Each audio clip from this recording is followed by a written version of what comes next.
Mana shu xonadon oyiga 9 million topadi desam ishonasizmi? Bugun bir xonadonimizga kelganmiz.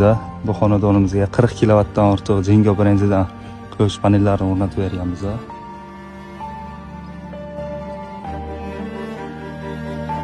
Ma'lumot o'rnida yana bir yangilikni sizlarga aytib o'tmoqchimiz. Agarda o'z xonadoningiz uchun 20 kilovatdan ortiq quyosh panellarini o'rnatsangiz, biz sizlarga 22 kilovat quyosh panellarini o'rnatib beramiz. 30 kilovat o'rnatsangiz, biz sizga 33 kilovatlar o'rnatib beramiz. Agarda 50 kilovatli quyosh panellarini o'rnatsangiz, biz siz uchun 55 kilovatdan iborat bo'lgan quyosh panellarini o'rnatib beramiz.